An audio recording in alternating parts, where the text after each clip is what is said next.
ಈ ಅವರೆಕಾಯಿ ಸೀಸನ್ ಮುಗಿಯೋ ಅಷ್ಟರಲ್ಲಿ ಮಾಡಬೇಕಾಗಿರೋ ಅಂಥ ಸೂಪರ್ ಟೇಸ್ಟಿ ರೆಸಿಪಿ. ತಡ ಮಾಡದೆ ಯಾರೆಲ್ಲ ಸಬ್ಸ್ಕ್ರೈಬ್ ಆಗಿಲ್ಲ ಪ್ಲೀಸ್ ಸಬ್ಸ್ಕ್ರೈಬ್ ಮಾಡಿ. ಶುರು ಮಾಡೋಣ. ಮೊದಲಿಗೆ ಒಂದು ಬಾಣಲೆಗೆ 1 ಕಪ್ ಆಗೋಷ್ಟು ಸೂಜಿ ರವೆ ಅಥವಾ ಬಾಂಬೆ ರವೆ ತಗೊಳ್ತಾ ಇದ್ದೀನಿ.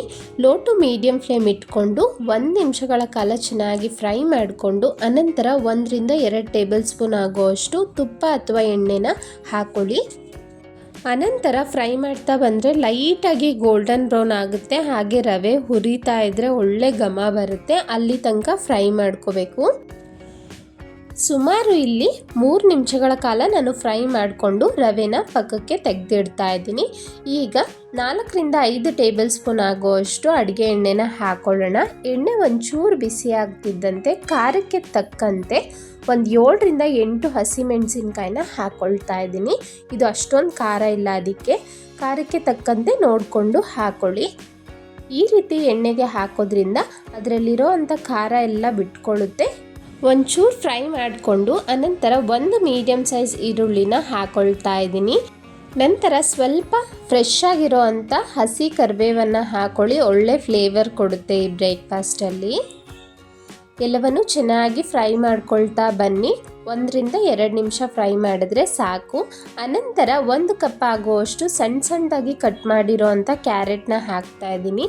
ನೀವು ಬೇಕಾದರೆ ಕ್ಯಾರೆಟ್ ತುರಿದ್ಬಿಟ್ಟು ಸಹ ಸೇರಿಸ್ಬೋದು.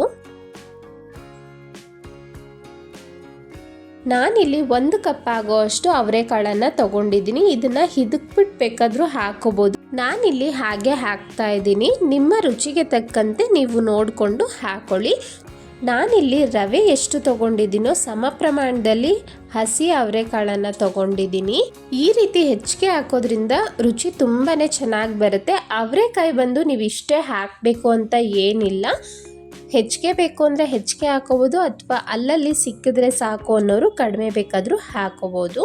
ಇಲ್ಲಿ ರುಚಿಗೆ ತಕ್ಕಷ್ಟು ಉಪ್ಪನ್ನು ಹಾಕ್ಕೊಂಡು ಆಯಿಲಲ್ಲಿ ಒಂದು 3 ರಿಂದ 4 ನಿಮಿಷ ಚೆನ್ನಾಗಿ ಫ್ರೈ ಮಾಡ್ಕೊಳ್ಳೋಣ. ಆ ಸೊಗಡು ಅನ್ನೋದು ಏನಿರುತ್ತೆ ಅದೆಲ್ಲ ಸ್ವಲ್ಪ ಕಡಿಮೆ ಆಗ್ತಾ ಬರುತ್ತೆ. ಹಾಗೆ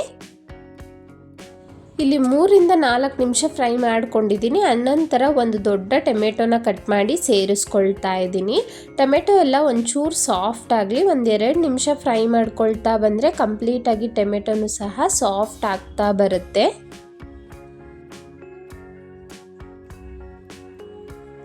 ನೋಡಿ, ಟೊಮೆಟೊ ಎಲ್ಲ ಕಂಪ್ಲೀಟ್ ಸಾಫ್ಟ್ ಆದಮೇಲೆ ಈಗ 1 ಕಪ್ ರವೆ ತಗೊಂಡ್ರೆ ಯಾವಾಗಲೂ 3 ಕಪ್ ಆಗೋಷ್ಟು ನೀರನ್ನ ಹಾಕ್ತೀನಿ ನಾನು.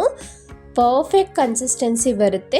ಇಲ್ಲಿ 1 ಕಪ್ ಆಗುವಷ್ಟು ಅವರೆಕಾಳನ್ನು ಹಾಕಿರೋದ್ರಿಂದ ನಾನು ಅರ್ಧ ಕಪ್ ನೀರನ್ನ ಎಕ್ಸ್ಟ್ರಾ ಹಾಕ್ಕೊಳ್ತಾ ಇದ್ದೀನಿ. ಟೋಟಲ್ 3.5 ಕಪ್ ಆಗುವಷ್ಟು ನೀರು ಹಾಕಿದ್ದೀನಿ. ನೋಡಿ, ನೀರೆಲ್ಲ ಚೆನ್ನಾಗಿ ಕುದಿ ಬರಬೇಕು. ಹಾಗೆ ಆ ಕಾಳು ಬೆಂದಿದೆಯಾ ಅಂತ ಒಂದ್ಸಲ ಚೆಕ್ ಮಾಡ್ಕೊಳ್ಳಿ. ಉಪ್ಪು ಸರಿ ಇದೆಯಾ ನೋಡಿಕೊಂಡು ಕಾಳೆಲ್ಲ ಬೆಂದಮೇಲೆ ಹುರಿದು ಇಟ್ಕೊಂಡಿರೋ ಅಂಥ ರವೆನ ಹಾಕ್ಕೊಳ್ಬೇಕು. ರವೆ ಹಾಕಬೇಕಾದ್ರೆ ಸ್ಟವ್ನ ಲೋ ಫ್ಲೇಮಲ್ಲಿ ಇಟ್ಕೊಳ್ಳಿ. ಈಗ ಯಾವುದೇ ರೀತಿ ಗಂಟಿಲ್ಲದೆ ಇರೋ ರೀತಿ ಎಲ್ಲವನ್ನು ಮಿಕ್ಸ್ ಮಾಡ್ಕೊಳ್ತಾ ಬರಬೇಕು. ಪರ್ಫೆಕ್ಟ್ ಕನ್ಸಿಸ್ಟೆನ್ಸಿ ಬರುತ್ತೆ. ಉಪ್ಪಿಟ್ಟು ತುಂಬ ಗಟ್ಟಿ ಇದ್ದರೆ ಚೆನ್ನಾಗಿರೋದಿಲ್ಲ. ತೆಳ್ಳಗಿದ್ರೆ ಬಾಯಲ್ಲಿಟ್ಟರೆ ಹಾಗೆ ಕರ್ಗೋಗ್ಬೇಕು.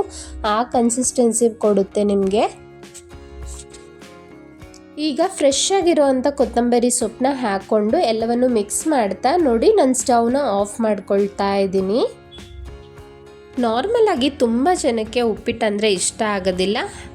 ಬಟ್ ಈ ರೀತಿ ಅವರೆಕಾಳು ಉಪ್ಪಿಟ್ಟನ್ನ ಒಂದ್ಸಲಿ ಮಾಡಿಕೊಡಿ, ಅವರೇ ಕೇಳಿ ಮಾಡಿಸ್ಕೊಂಡು ತಿಂತಾರೆ. ಅಷ್ಟು ಟೇಸ್ಟಿಯಾಗಿರುತ್ತೆ. ಕೊನೆಯದಾಗಿ 1/2 ಟೀ ಸ್ಪೂನ್ ಆಗೋಷ್ಟು ಲೆಮನ್ ಜ್ಯೂಸ್ ಹಾಕಬೇಕು. ರುಚಿ ಅಂತೂ ತುಂಬಾ ಚೆನ್ನಾಗಿರುತ್ತೆ. ಈ ಟಿಪ್ನ ಮಿಸ್ ಮಾಡೋಕ್ಕೆ ಹೋಗಬೇಡಿ. ಲೆಮನ್ ಜ್ಯೂಸ್ ಹಾಕಿ ಎಲ್ಲವನ್ನು ಮಿಕ್ಸ್ ಮಾಡಿ.